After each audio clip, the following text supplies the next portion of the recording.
सत साहेब। बंदी छोड़ पूर्ण ब्रह्म परमात्मा परम पूज्य पिताजी सदगुरु रामपाल जी के चरणों में दास भाग्येश का कोटि कोटि दंडवत प्रणाम। गरीब नमो नमो सत्य पुरुष को नमस्कार गुरु के नहीं। सुर नर मुनि जन साधु संतों सरस दीन। सतगुरु साहेब संत सर दंडवतम प्रणाम। आगे पीछे मत हुए किनको पूर्व। कबीर सतगुरु के उपदेश का सुनिया एक विचार। जय सतगुरु मिलते नहीं जाते नरक द्वार। नरक द्वार में दूत सब करते खेचा तान। उनसे कभू नहीं छूटता फिरता चारों खान। कबीर चार खानी में भरमता कबहू न लगता पार। सो फेरा सब मिट गया मेरे सतगुरु के उपकार। जय जय सतगुरु मेरे की जय जय सतगुरु मेरे की। सदा साहिबी सुख से वसियो अमरपुरी के डेरे की। जय जय सतगुरु मेरे की जय जय सतगुरु मेरे की। सदा साहिबी सुख से वसियो सतलोक के डेरे। निर्विकार निर्भय तू ही और सकल वैमान। जी साधो और सकल वैमान। सब पर तेरी साहिबी सब पर तेरी साहिबी। तुझ पर साहिब ना निर्विकार निर्भय। परम पिता परमात्मा कबीर जी की असीम कृपा से बच्चों आज हमारे अंदर अपने घर जाने की प्रबल प्रेरणा हुई है। बच्चों कोई भी काम है उसकी विशेष जानकारी होने के बाद उसमें रुचि बनती है। किसी प्रकार अब हमें पता चला है कि इस लोक में हम गलत स्थान पर रह रहे हैं और आपको यह भी याद दिलाया जाता है कि ये शरीर नहीं रहेगा। जिस परिवार को देखकर हम खूब खुश हैं और होना भी चाहिए पर ये साथ कितने दिन का है यो तक भी ध्यान देते नहीं। इसके ध्यान ना देने से हम जन्म और मरण के इस महान कष्ट को भोग रहे हैं, इस महान कष्ट को झेल रहे हैं। अभी तक कोई इस तरह सच्चाई कहने वाला नहीं था। जैसे कोई यूं कह देता ना भाई ऐसे ऐसे वो हो सकता है मृत्यु हो जाएगी तो यूं कहा करते भाई तो भाई ये बात ना बोला मृत्यु हो जाएगी, अच्छी बात बता। यानी यूं कहना बुरी बात मानने थे कि यूं ना कह मौत भी हो जाएगी कभी, संसार भी छोड़ना पड़ेगा। यानी इस सच्चाई को अवॉइड करने की चेष्टा करते थे। तो बच्चों कबूतर क्या करता है जब बिल्ली निकट आ जाती है वो डर जाता है, उड़ने की बजाय आंखें बंद कर लेता है और सोच लेता है खतरा टल गया तो वो उसकी गर्दन मरोड़ के खा जाती है। अब आंखें बंद करें काम नहीं चलेगा। ये तो खोलनी पड़ेगी, हिम्मत करनी पड़ेगी, यहां से उड़ना पड़ेगा, काल से बचना पड़ेगा। पहले जैसे 12 कबीर पंथ चले हैं, उससे पहले ये हिंदू समाज, हिंदू धर्म, उसके बाद ये यहूदी धर्म, ईसाई धर्म, फिर मुसलमान धर्म, जैन धर्म, और ये 12 पंथ। इनमें ज्ञान तो बताया जाता था कि भक्ति कर लो, नहीं तो 84 लाख योनियों में जाना पड़ेगा, पशु पक्षी बनना पड़ेगा। और आत्मा डरती भी थी, भक्ति के लिए प्रेरित भी होती थी, लेकिन वो भक्ति शास्त्र विरुद्ध थी, शास्त्र में प्रमाणित नहीं थी, और वो ज्ञान भी शास्त्र प्रमाणित नहीं था। श्रीमद् भगवत गीता अध्याय 16 श्लोक 23 में स्पष्ट किया है कि शास्त्र विधि को त्याग कर जो अपनी मर्जी से मनमाना आचरण करते हैं, अपनी इच्छा से, उनको न सुख होता है, न कोई सिद्धि प्राप्त होती है, और न ही उनकी गति बढ़ती। या तो ये कहो कि गीता गलत और ये झूठे गुरु सच्चे, इनमें से एक को रिजेक्ट करना पड़ेगा। लेकिन गीता को कोई रिजेक्ट कर नहीं सकेगा, आखिर में इन झूठे गुरुओं को त्यागना पड़ेगा। बच्चों, परमात्मा के पाने के लिए, उस सुख को प्राप्त करने के लिए कितने कितने कष्ट झेले हम महापुरुषों ने, हमने भी उठाए। हम ऋषि बने, ऋषि बनकर कठिन साधनाएं की, जैसा लोकवेद दंत कथाएं सुना करते थे, उसके आधार पर सिद्धियां आ गई, सिद्धियां दिखाकर फिर प्रसिद्धि होगी, उस प्रसिद्धि के ऊपर हम प्रसिद्ध हो गए और खूब महर्षि प्रसिद्ध हो गए। अब पता चला वो प्रसिद्धि कैसी थी, जैसे आपको राबिया का प्रमाण बताया, 4 साल की ठीक साधना से ऐसे ऐसे चमत्कार भी हो गए, मक्का उठ के आ गया, लेकिन भविष्य जीरो हो गया उसका, सिर भी काट दिया, इतनी प्रेरित थी भगवान के प्रति, लेकिन नथिंग, कुछ नहीं हुआ।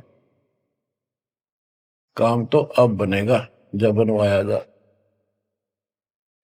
गरीब ये जीवन सफल है, जब लग राम रटंत, देखोरी को जाने दे, भरम पड़े हैं पंथ। इस मनुष्य जीवन की सफलता उसी की है जो परमात्मा की भजन करते हैं, अन्यथा इसका कोई यूज नहीं। पशु पक्षी का भी ऐसा ही जीवन है, ऐसे ही कर्म वो करते हैं, खाना पीना, टट्टी जाना, बच्चे उत्पन्न करना, बच्चों के लिए फिर सारा दिन भटक के उनका पोषण करना, फिर मर जाना, ये कोई जीवन है? इस ज्ञान से आपके अंदर जो गलत प्रेरणा भरी हुई है, वो काल द्वारा भरी गई है, बहुत प्रबल है, वो सामान्य नहीं है। अब जैसे किसी को बुखार हो जाता है तो उसके बस की बात नहीं, वो नॉर्मल हो जाए। तो बच्चों, अब के लगन लगानी पड़ेगी। जैसे बुखार हो जाता है, उसके बस की बात नहीं कि वो ठीक ठाक रहे, अपने ठीक क्रिया करे, तो उसके लिए औषधि की आवश्यकता पड़ती है, और जब नॉर्मल हो जाएगा फिर सारे काम ठीक करेगा। इसी प्रकार ये आपके बस की बात नहीं है, जो आप जिस व्यवस्था में लग रहे हो, ये इस ज्ञान से, इस भक्ति से आपका यो अज्ञान हटेगा, ये जिससे प्रभावित हो बुखार हटेगा, फिर आपकी लगन अजब से बनेगी, अलग से बनेगी। अगर ये भाव नहीं बना तो क्या ये जीवन अच्छा है जो आप जी रहे हो? कोटि जन्म तन भर में दोगे, कुछ नहीं हाथ लगा रहे। कुकर कुत्ता, सुकर सुअर, खर गधा, कौवा बुगला, बता, इन प्राणियों के शरीरों में असंख्यों बार कष्ट उठा लिया अपने को, असंख्यों बार, एक बार नहीं। तो क्या इस प्रोसीजर को जारी रखोगे? मेरी आत्मा तो मान नहीं रही कि आप इसको स्वीकार कर लोगे। और अब भी आपकी आंखें नहीं खुलेंगी और आपकी प्रेरणा नहीं बनेगी, तो फिर इंसान नहीं, पत्थर हो तुम, पत्थर। कोटि वर्ष करे संगत संतों की, पत्थर का जल में क्या बूझे, चंदन बन में रंग ला दे, एक बांस बिटन भी ना सींचे। पत्थर को जल में डाल दे, कितने गहरे जल में डाल दे, कितने दिन डाले रखे, उसका कोई असर जल का नहीं होता। नहीं, जल से तो नरम होता है पदार्थ, बाहर निकालते उसको घिसा दे दूसरे पत्थर से, जो का तो चिंगारी निकलेंगे। तो पत्थर जैसे प्राणियों को किसी चीज का असर नहीं होता। ये अमृतवाणी उन पुण्यात्माओं को झंझोड़ कर रख देंगी जिनकी आंखें काल में अज्ञान से बंद कर रखी। उस परम पिता के घर जाने के लिए, सुख को प्राप्त करने के लिए गरीबदास जी बताते हैं कि मंसूर मैसूर क्यों हो गया, शरीर पासी प्रवेश और जाके ऊपर एती लोभती। कैसा है वो देश?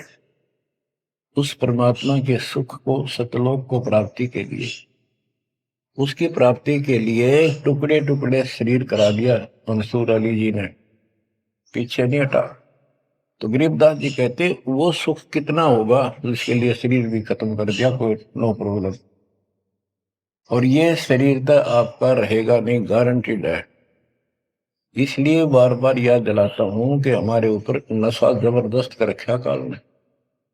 ये आपके बस की बात नहीं, ये तो ये एंटीबायोटिक आपको प्रेरित रखेंगे। आप भक्ति भी करोगे, बुराइयों से भी बचोगे, और अपने घर जाने की प्रबल इच्छा बनेगी। जहां आशा ता बासा हुई, मन कर वचन सुमरियो सोई। गिरिव नरसिंह रूप सतगुरु धरा, प्रहलाद भगत के काज, हिरणाकुश को ले गया, जो तितर को बाज। परमात्मा कबीर जी ने ही नरसिंह रूप धारण किया। ये सारा श्रेय अभी तक श्री विष्णु जी उर्फ श्री कृष्ण जी को दिया जा रहा था। जो भी है, परमात्मा चाहते हैं कि किसी तरह इनकी भक्ति में आस्था बनी रहे। ये किसी को मानकर भक्ति कर रहे, करते रहो, उससे मिलना कुछ नहीं, पर पिछले संस्कार से मालिक उनकी मदद स्वयं करते हैं। गिरिव नामा का देवल फेरा, मुई जवाई गाय, पीड़ा मेरी संत की, छान छवाई आए। कबीर साहब कहते हैं, 2 दिन मेरी शरण है, ताका हूं मैं दास। दास में नौकर, गुलाम, और गैल गैल ला गया करूं जब तक धरती आकाश। नामदेव महापुरुष पिछले संस्कारी थे। परमात्मा कबीर जी कहीं भी आश्रम बना के कुछ समय के लिए रह जाते हैं, एक गुरु की भूमिका करते हैं, अपने बच्चों को, वहां आसपास के क्षेत्र के बच्चों को ज्ञान सुनाते हैं। कोयल के बच्चे ज्ञान को सुनकर, आवाज को सुनकर उनकी तरफ खींचे आते हैं, सोबे वाले रह जाते हैं। तो उस समय रंका और बंका दोनों पति पत्नी थे। एक उनकी बेटी थी वंका। नामदेव भी उसी समय परमात्मा कबीर जी के आशीष हुए थे जब वो वासन रूप में लीला कर रहे थे। हम ज्ञान सुन लेते हैं, सारी बात करते हैं, पर अपनी जो पूर्व प्रेरणा है, पिछले जन्म के संस्कारों से भी हम बाज नहीं आते। अब नामदेव जी जा रहे थे, एक मंदिर में आरती हुई थी, ब्राह्मण लोग आरती कर रहे थे, और उसके ऐसी धुन चढ़ी कि वो भी मंदिर में पहुंच गया। हाथ में जूते निकाल लिए अपने, जैसे ये बजाते हैं ताल, उस तरह बजाने लग गया। घंटी बजाते हैं, और बजाता बजाता आरती में मगन होकर उनके ब्राह्मणों के बीच में पहुंच गया। यानी पत्थर की मूर्ति के सामने पहुंचना चाहा। पंडितों ने पकड़ कर उसको बंदर के पीछे फेंक दिया कि ये शूद्र छोटी जाति का समेत दूसरों में आ गया, हमारा धर्म भ्रष्ट कर दिया, हमारे भगवान को इसने रुष्ट कर दिया। तो परमात्मा वो तो फिर भी पड़ा पड़ा मन की आरती कर रहा था, लो लगी थी दाता में। परमात्मा उस मंदिर का मुंह नामदेव की तरफ कर दिया और पंडित पिछली साइड में खड़ी घंटी बजा रहे थे, आश्चर्यचकित हुए। तो एक दिन नामदेव रंका बंका के घर गया, तो उस दिन वंका लड़की, रंका और बंका जंगल में लकड़ियां लेने गए हुए थे, पीछे वो लड़की अकेली थी, वह कोई पट्टी तैयार करे थी, जैसे किसी को चोट लग जाकर, हल्दी वगैरह लगा कर। नामदेव बोला, बहन किसको क्या हो गया, किसको चोट लगी, किसके लिए पट्टी बना रही हो? उनका बोली, रे नामदेव तू गुरु जी ज्यादा दुखी ना करा कर, तो भाई मर्यादा में नहीं रहता,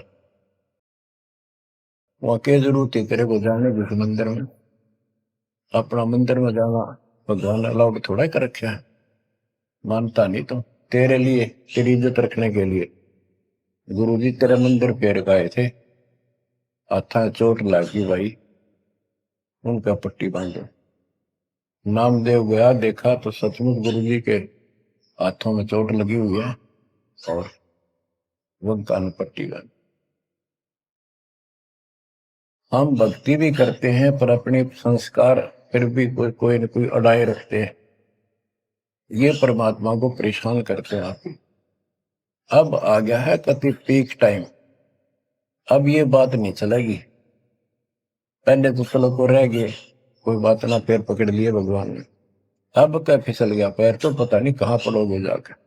ऐसा अजब गजब का ज्ञान दे दिया, ऐसा समाधान आपको दे दिया, और ऐसे समय में मानो श्री मान, तो आंखें खोल लो बच्चों। गरीब नामा का देवल फेरा, मुई जवाई गाए, पीड़ा मिट्टी संत की छान छवाई आए। अब एक जिसमें नामदेव जी ने मंदिर घुमा दिया, घुमाया तो मालिक ने था, लेकिन मालिक अपने नाम नहीं लेते, दादू सिर दर्जीव के आप बगल हो जाए, करा करावे साइया मन में लहर उठा, दादू सिर दर्जीव के आप बगल हो जाए। उनकी महिमा ज्यादा होगी, मुसलमान धर्म के लोगों को दिक्कत हुई, उन्होंने राजा को कहा कि ऐसे ऐसे काफिर है, वो दुनिया को गुमराह करता है कि मुर्दे जिंदे कर देता है, मंदिर घुमा दिया, ऐसे कर दिया। राजा ने पकड़ के बुलाया और कहा, ये गाय काट दी वहां पर, इसको जिंदा कर, जब जाने तो संत है, नहीं तो तेरे को आज तेरी गर्दन यही काट दूंगा। कबीर साहब कहते हैं हम फिर वहां गए बच्चे, अपने बच्चे के लिए, और उस गाय को जीवित किया। जैसे पुराने समय में संस्थान झोपड़ी डाला करते थे, हट घास ग्रास की, और वो साल भर में कंडम हो जाती थी, तो बारिश आने से पहले उनको फिर से या तो नहीं डालते थे या तो उनमें कुछ रिपेयर किया करते थे। नामदेव की माता जी ने कहा, बेटा अपनी छान ठीक कर ले, झोपड़ी बारिश आने वाली है, मौसम निकट है। वो कहने लगा, ठीक है माता जी, जाता हूं मैं जंगल से सर काट के लाता हूं, वो सरकंडे से घास फूस। रास्ते में सत्संग हो रहा था, सत्संग सुनना, फिर वहां सेवा में लग गया, शाम होगी वापस आ गया। उसकी माँ बोली, बेटा ले निकल घास फूस। माँ ऐसे ऐसे सत्संग में चला गया, ध्यान नहीं रहा। अगले दिन फिर ऐसे ही उसकी माँ बोली, भाई देख ले तो बारिश हो जाएगी, कुछ दिन सारे कपड़े भीजेंगे, अपने भीगेंगे, बहुत नुकसान हो जाएगा। अगले दिन भी ऐसे हुआ। तीसरे दिन उसने सोचा आधा सत्संग सुन लो और फिर जाऊंगा। आधा सत्संग सुनकर चल पड़ा। सत्संग तो फिर पूरा ही सुनना पड़ा उसने, फिर सेवा सेवा ना करी, अपना काम के लिए चल पड़ा। जल्दी जल्दी घास फूस काटने लगा, पैर में कुहाड़ी लगी, दांती लगी और ज्यादा चोट लगी। पैर के पट्टी बांधी, अपना कपड़ा वही ले रखा था पाड़ के चद्दर। और उसी दिन परमात्मा ने नामदेव का रूप बनाया और खूब ये सरकंडे सिर पर धर के ले आए, आकर छान बना दी और डाल दी। नामदेव शाम को लंगड़ाता लंगड़ाता पहुंचा। मां बोली के लग गया बेटा? मैंने बताया माँ ऐसे ऐसे आज भी ना लड़ पाया मैं तो। माँ उस झोपड़ी से आगे पहुंच गई, बेटे को तकलीफ सी देख के क्या लग गया बेटे का। माँ माफ करिए आज भी नहीं सामान लान पाया मैं तो, वो ऐसे ऐसे बन गई मेरे साथ। कोशिश करूँ था जल्दी जल्दी काटूं, माँ दुख पाओगी। मेरे तो पैर में कुहाड़ी लगी है, दांती लगी, चोट लगी और चला भी नहीं जाता। माँ ठीक होती बनाऊंगा झोपड़ी।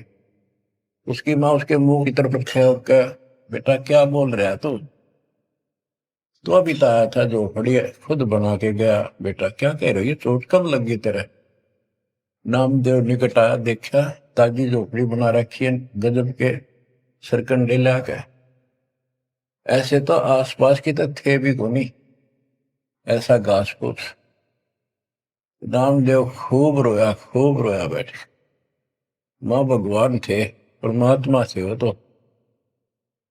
बच्चों दो दिन मेरी शरण है ताका हूं मैं दास, गेल गेल ला गया फिर जब तक धरती आकाश। ये किसी जन्म में भक्ति खूब करी थी जैसे इस युग में, और इस युग के पिछले हुए भक्ति गजब की रहती है, क्योंकि यह साधना शास्त्र में है।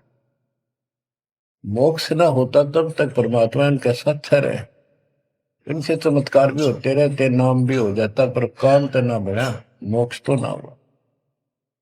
तो ये जो ज्ञान आपको सुना जा रहा है, ये हर पहलू पर आपको सतर्क किया जा रहा है। तो या तो इस भक्ति में छोड़ दो, रिया कति दर्द हो जाओ, कमर कस लो, अब का पीछा छुटवाना है।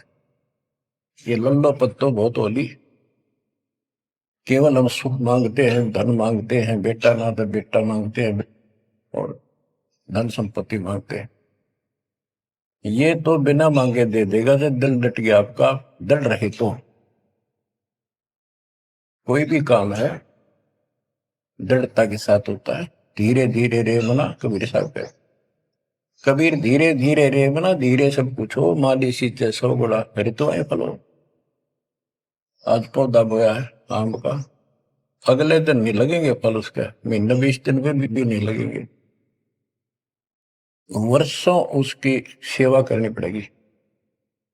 एक बार पेड़ बन जाने दो, फिर देखना आपको छाया भी और फल भी इतने देगा, आप भी खाइयो, रिश्तेदारों को खिलाइए। इसी प्रकार इस भक्ति रूपी पेड़ को, पौधे को पेड़ बना लो।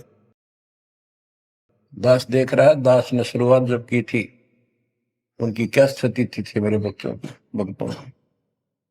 वो डटे रहे, टिके रहे, आज हर तरह से उबारा है, संसार से न्यारा है और मोक्ष मिलेगा, जो जन्म मरण का कोड कटेगा। गरीब कबीर के सो बंजारा हुआ, आप भक्ति के हेत कंकर बोई जान के, धना भगत के खेत। धन्ना भगत जी बहुत जबरदस्त लगन की लगी हुई थी उनकी, बहुत जबरदस्त भगत थे। दया भाव संत में होती है। बारिश हुई, बीज सभी किसान ज्वार बीजने चल पड़े। तन्ना की पत्नी ने भी ज्वार दे दी 5 किलो, अल्ले खेत में बो के आओ। भगत जा रहा था बैलों को साथ, बैल लेकर के, हल लेकर के। रास्ते में 4-5 भगत भूखे थे, बैठे थे। अब भगत स्वाभाविक साधु संत को देखकर राम राम करी, उसने बैल खड़े कर दिए, बैठ गया 2 मिनट भगवान से। सुबह सुबह पता चला कि उन्होंने 3 दिन से भोजन नहीं खाया था और मरने के कगार पर। कहने लगे भगत हम तो मृत्यु के निकट हैं, कहीं भोजन नहीं मिला, क्योंकि रेगिस्तान राजस्थान या भी पहले सारी स्थिति ऐसी थी नहीं बढ़िया वाली जनता की। बारिश हो गया तो फसल होगी, ना तो भूखे मरा करते। तो भगत जी ने सारे के सारे ज्वार रख दी उसके उनके आगे, बीज, वो मरे थे भूखे, सारी खा गई। अब वो चल पड़े। भगत जी ने सोचा ही वे घर वाले लड़ेंगे, पत्नी भी गर्म मिजाज की थी, और इसमें तो भाई कोई भी टोक दे, बीज भी कित खा गया तो कित खो दिया, किसान का तो जीवन होता बीज। लेकिन उसने परिवार न्यौछावर कर दिया। कंकर इकट्ठी की लोगों को दिखाने के लिए, जैसे और बीज बो रहे थे ऐसे कंकर बखेर के हलवा के सामने घर आ गया, खेत में जाकर नहीं देखा।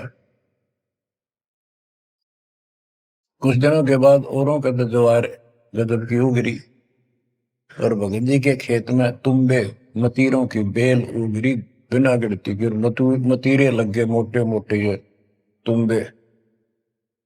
अब क्या होता है कि भगत जी के खेत में, धन्ना भगत के खेत में बहुत ज्यादा बेल उगी मतीरों की, मतीरे से मोटे मोटे लाग गए, ऊपर नीचे पड़े न भरी दिखे उनका खेत भरा।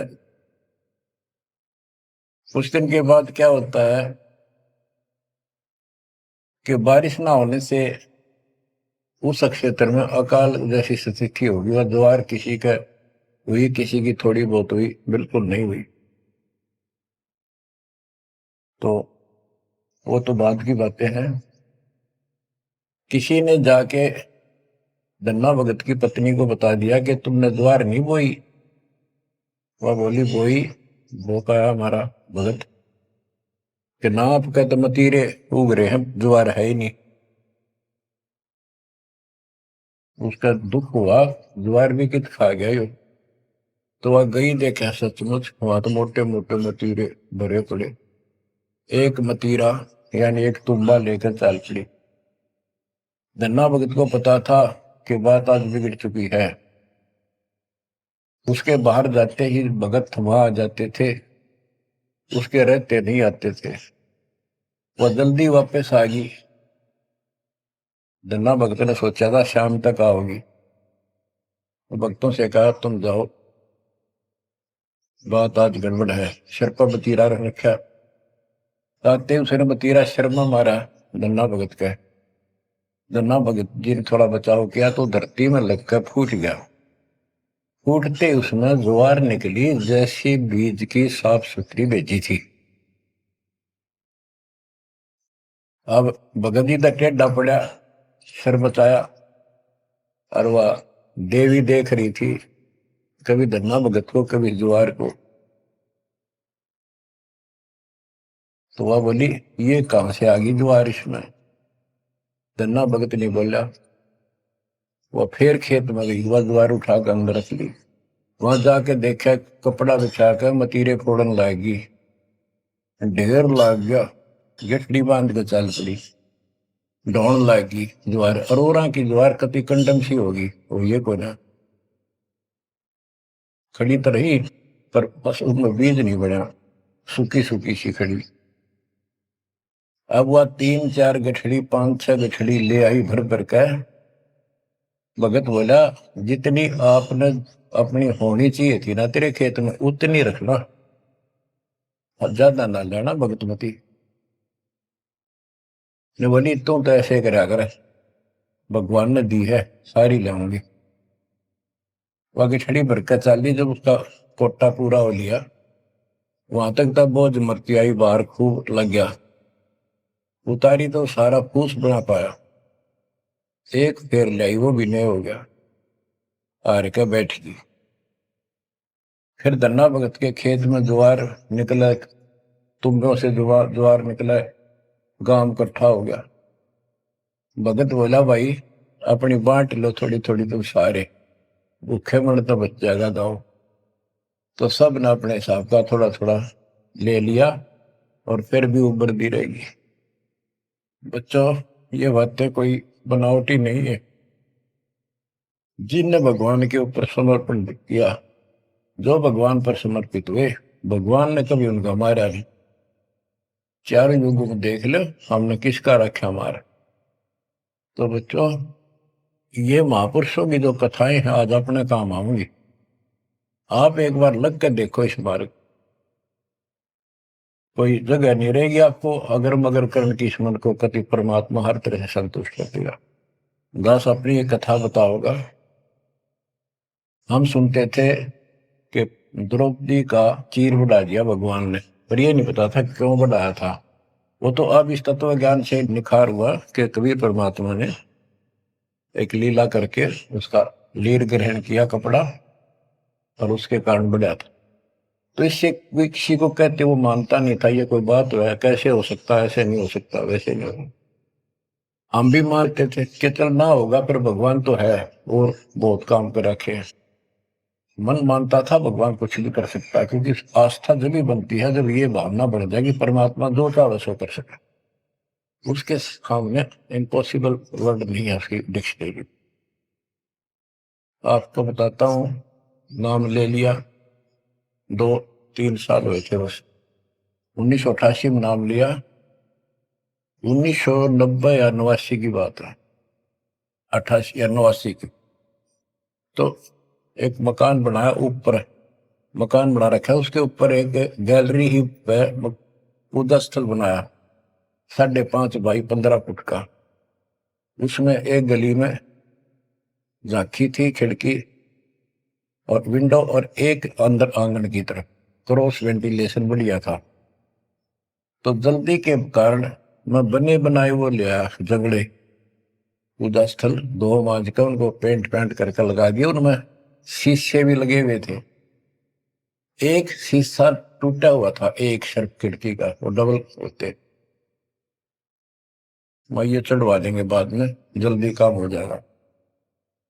वहां मैंने ये भक्ति बोध छपुआ कर रखी कि गुरुजी आएंगे उनको सौंप दूंगा, वो आगे भक्तों को देते रहेंगे जब कोई दीक्षा लेगा। ऐसे सेवादास करने लगा।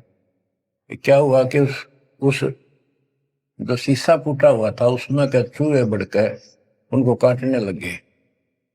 और उस समय क्या था, जब वो जंगले लगाए तो जाली ले आया था, ये एक लोहे की जाली जो मच्छरों से बचाने के लिए खिड़कियों पर लगाई जाती है बाहर की साइड।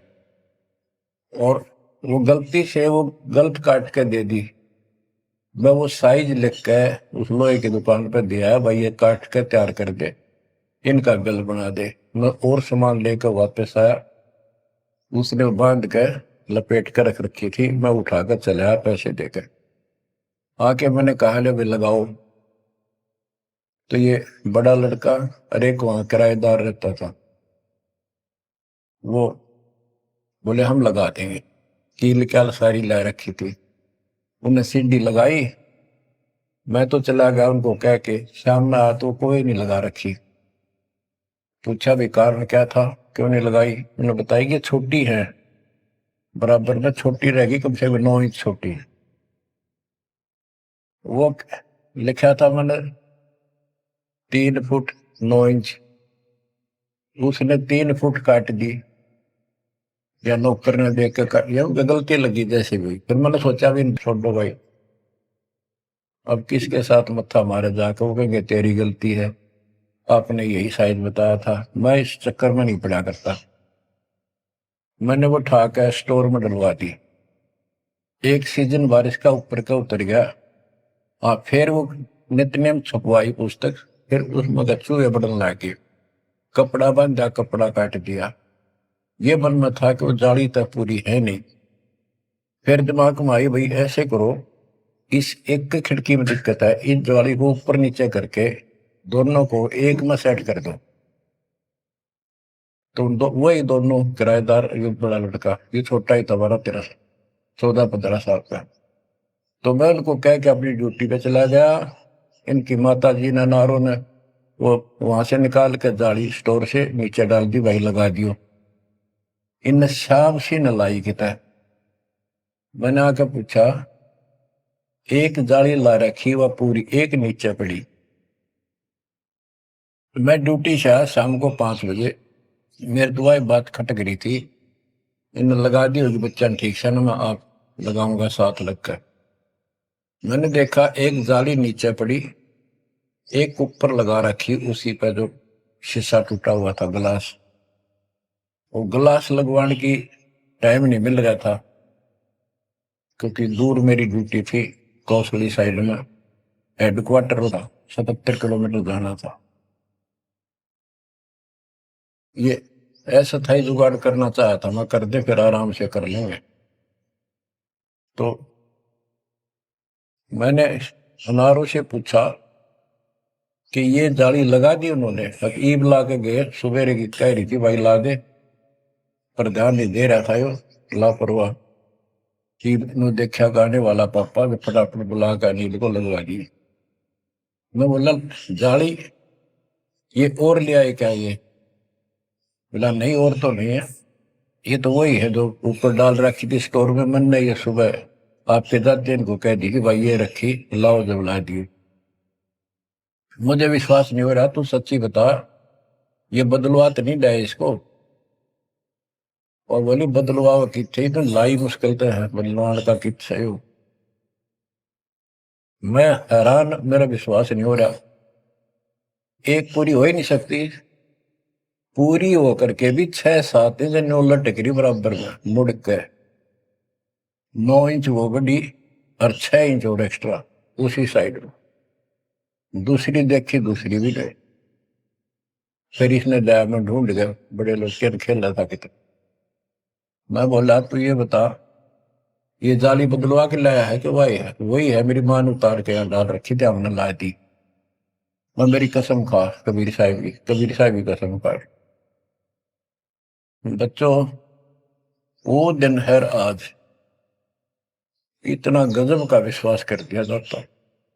बात कुछ नहीं थी, बात और भी लाई जा सके थी, लेकिन वो दिखा दिया कपड़ा छोड़ हम लो बढ़ा जा। इस मालिक कबीर साहब ने लोहे की जाली बढ़ा दी, वो आज भी विद्यमान है। एक तो उनमें से वो मकान बेच दिया था इसने, वीरेंद्र ने, मेरे यहाँ इस मार्ग पाने के बाद। जिसने लिया वो भगत, उस भगत ने वापस डोनेट कर दिया कि ऐसी अनमोल पूंजी को मैं सुरक्षित नहीं रख पाऊंगा, आपको वापस दे। आज वो फिर वही है, वह जाली लगी हुई है, हमने अभी उसमें सफाई किया नहीं है अभी, क्योंकि हमें थोड़ा सा फुर्सत अच्छी होगी, यहाँ से निपटेंगे मिशन को पूरा करके, उसको फिर याद के रूप में रखेंगे। तो बच्चों, विश्वास रखो इस मालिक पर। कह कबीर सुनो भी साधो, मैं तो हूँ विश्वास, और गलत साधना करने से कुछ नहीं मिलेगा।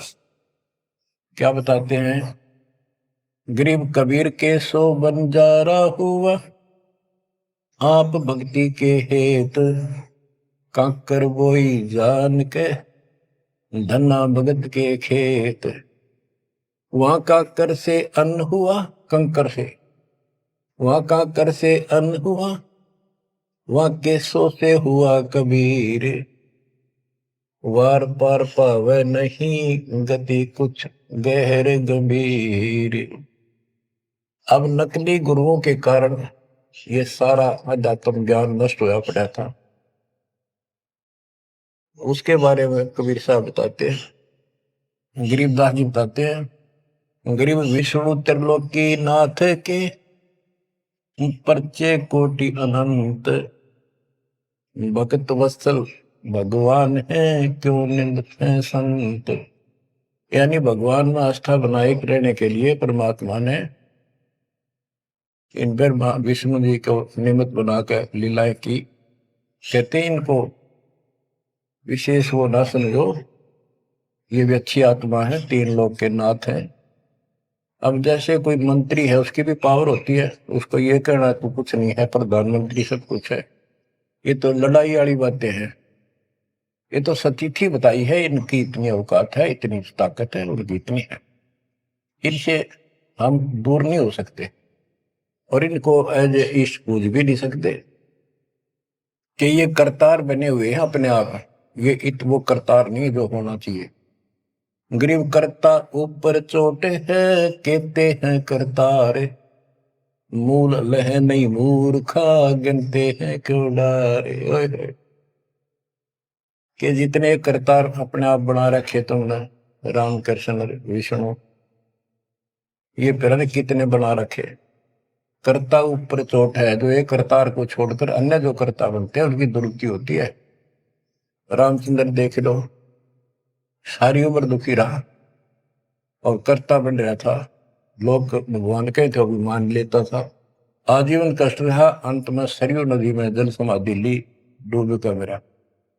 कृष्ण जी सारी उम्र दुखी रहा, सुख का सांस कभी नहीं, कभी कंस, कभी केसी, कभी चाणूर, कभी कुछ पूतना, और आखिर में दुर्वासा के श्राप से कुल उनके सामने नष्ट हो गया। जिसका कुल सामने मरे और पश्चाती वो जीव है, सबसे निर्भाग आदमी है।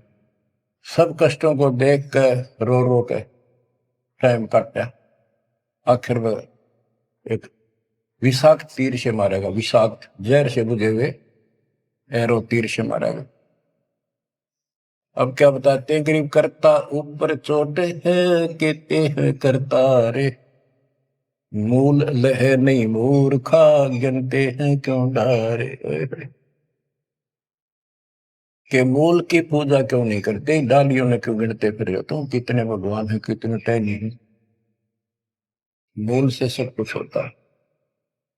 गरीब सतगुरु साहिब एक है, दूजा भरम विरोध, बिन सतगुरु सूझे नहीं, चाहे पढ़ो 18 बोध।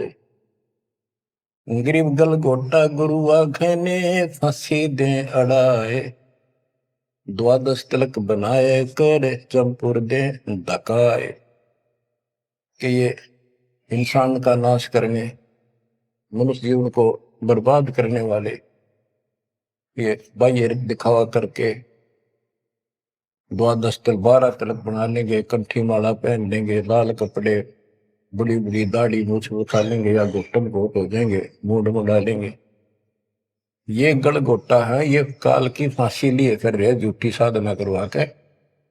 कहते द्वादश तिलक बनाए कर लोग इन पर कुर्बान हो जा, साधु है, और जमपुर दे धक्का, यानी उस नरक में धक्के ते ठोक दे, या साधना गलत पे जाएगा फिर वहां। गिरव झूठे गुरु का नाक ले, फिर श्रवण और नैन, सतगुरु बोले साखिए, दूर कर पोकट फैन। कहते नकली गुरुओं का, इनका जूते मारे, नाक काटे, यानी कहने का भाव है कि इनका बच जा, दूर हो जा, फूक दे। फूकना मतलब ये नहीं आग लगा दे या उन्हें मार दे, उन्हों को आग्रह कैसी यह कहावत हमारे यहाँ कि इसने फूक दे एक तरफ, जैसे कोई सामान मंगाया, इसकी जरूरत नहीं, कौन ख्याल है ना, फूक एक तरफ, यानी पटक दे दूर। एक गरीबदास जी कहते झूठे गुरु के नाक कान काट दे। इसका अर्थ है कि उनको कति वहां से अपने से दूर कर ले। गरीब झूठे गुरु को झटक दे, से स्वामी को फूक, या मैं दोष जरा नहीं, शब्द कहा हम कूक। गरीबदास जी बताते हैं झूठे गुरु को झटक दे, और जो नकली शिष्य उनकी मान उन चिपके बैठे उन्हें भी फूक। फूकने का मतलब ये नहीं उन्हें मार दे कि पड़े रहने दो। गरीब पीछे गई सो जाने दे, ले रहती को राख, उतरी लाभ चढ़ाई यो, करो अपूठी चाक। गरीबदास जी कहते पीछे जो हुई सो हुई, उसने भूल जाओ, अब शेष बचे जीवन में संभाल लो। उतरी लाभ चढ़ाइयो, करो अपूठी चाक। जैसे हम सत भक्ति ना करने से हमारे सारे काम बहुत खिंचके होते हैं, होते ही नहीं, परेशानी रहती है। और जब सच्चा गुरु मिल जाता है, वही काम फटाफट होने लग जाते हैं। पुराने समय में कुएं से जल निकाला करते थे। सिंचाई का काम भी कुओं से होता था। उसमें बैल जोड़े जाते थे। एक लाव होती थी, लाव, वो डोल नीचे जाता था। एक लकड़ की पुड़ी होती थी, लोहे का इतना सिस्टम नहीं था। फिर लोहे की बनने लगी थी पुली। उसके ऊपर वो लाव यानी रस्सी, मोटी रस्सी होती थी, बढ़िया मजबूत। वो पुली से नीचे उतर जाती तो अब पुली घूमती नहीं, वो फिर कीसी होती थी, वो घूमती नहीं और अड़का खड़ा हो जाता नीचे, रस्सा गिर जाता साथ में। फिर उसको कहते ऊपर रख, फिर से पुली पर रख और फिर खींच, आसानी से घूमेगी और फटाफट पानी निकला होगा। कि शास्त्र विरुद्ध साधना करके भक्ति से दूर होकर भगवान से तुम दुख पा रहे हो, फिर से भक्ति शुरू कर दो, फिर आपको सुख। गिरिव पीछे गई सो जान दे, ले रही कुआं, जो शेष बचा जीवन इसको संभाल ले रख। उतरी लाव चढ़ाई यो करो अपूटी चाख, गिरिव बोए बिन पावे नहीं जीवित कैसा योग। 84 आसन करे मिटे न संसार शोक, के जीवित मरे बिना परमात्मा प्राप्ति नहीं होगी। तुम जैसे बकवादों में लग रहे हो, जीवित कैसा योग, ऐसे भक्ति नहीं पड़ेगी। और जो 84 आसन कर करके लोग दिखावा करते हैं, इसे मोक्ष नहीं है। गिरिव पंचअग्नि पाखंड है, मौनी तपे आकाश, झरने बैठे क्या हुआ, क्या जी में पंच गिरास। ये 5 धुएं लगा के बीच में बैठ जाते हैं पाखंड करने के लिए। इन मकला इतनी है ज्ञान नहीं इनको। कोई मौन रखता है, कोई तप करता है, मटके घड़े के अंदर सुराख करा के एक तपाई कर रख के 40 दिन सर्दी के महीने में 100 मटके डेली पानी के अपने सिर पर डलवाता है। और बड़े बड़े गांव के लोग उस पाखंडी के चारों तरफ परिक्रमा करते हैं। और कोई कहे मैं सिर्फ 5 गिलास खाया करूं, ज्यादा खाता नहीं। इस तरह के ड्रामाबाजी से अट्रैक्ट करते पब्लिक को, पल्ला कुछ नहीं। गिरिव दूधा धारी शब्द है, पान फूल फल खाई, घट में नाम न संचय ये बंधे जमपुर जाई। कई बताते हैं एक बाबा है, दूध दूध पियो है, बड़ा शब्द है, दूध आधारी बोला है। और केवल कभी फल खा लेता है, तो फूल फल ही खाता है। तो गरीबदास जी कहते हैं गरीब दूध आधारी शब्द है ये, पान फूल फल खाई, घट में नाम न संचय रे बंधे जमपुर जाई। सच्ची भक्ति है नहीं, सीधे नरक में जाएंगे। गरीब चुंडित मुंडित भद्रा, मोनी मैल न पावे, धूमर पान ठडे श्री ये 2 जग धक्के खा। गरीब योग नहीं यो रोग है, जब लग निज नाम न चीन, घर घर द्वारे भटकते देख बिना यकीन। गरीब देख लिया तो क्या हुआ, जब लग नहीं विवेक, 3 काल निपजे नहीं मिटे कर्म रेख। के चुंडित मुंडित, जैसे बड़े बड़े सिर पर जटा रख रखी है, दाढ़ी बंडवारी, माला मूला पहन गए, बाहर भाई ड्रामा फूल कर रखा है, लाल कपड़े पहन रखे, या कति गोट करवा रखा, मुंड मुंडवा रखा। कहते हैं इनसे कुछ नहीं मिलना, कोई मौन रखते हैं। गरीब चुंडित मुंडित भद्रा, मोनी मैल न पावे, धूमर पान ठडे श्री ये 2 जग धक्के खाओ। ये धूमर पान करें, नशे करें, सुल्पे की मारे चलम भर कर ढूंढ उठा दे, ठडे श्री खड़े होकर तप करते, कहते 2 जग में धक्के खाओगे, नरक में जाएंगे। बच्चों, ये मूल ज्ञान है, ये तत्व ज्ञान है। और ये जो ज्ञान आपको दिया जा रहा है, आपके लिए वरदान होगा। ये कबीर साहब की गिफ्ट है। इस रजा को संभाल के रखियो, इसको हल्के में ना दियो बच्चों, कुर्बान हो जाओ। ये धंधे करते था सिंह धन हो गए, कितना पूरा ना पट्टा। इसकी शरण में डट कर सत्संग सुना करो, सेवा करो और दान करो, मर्यादा का निर्वाह करो, भक्ति करो। देखना नारे रंग ला देगा दाता। मालिक आपको मोक्ष दे, सद्बुद्धि दे, आपको याद बनी रहे अपने घर की सच्चाई। संतों की वाणी है अनमोल, इसे ना समझ सके अनबोल, इसे ना समझ सके अनबोल। साहिब ने वेद दिया सब खोल, साहिब ने वेद दिया सब खोल। अपनी सतलोक राजधानी का कोई जगह पूर्व भाग सफल होया।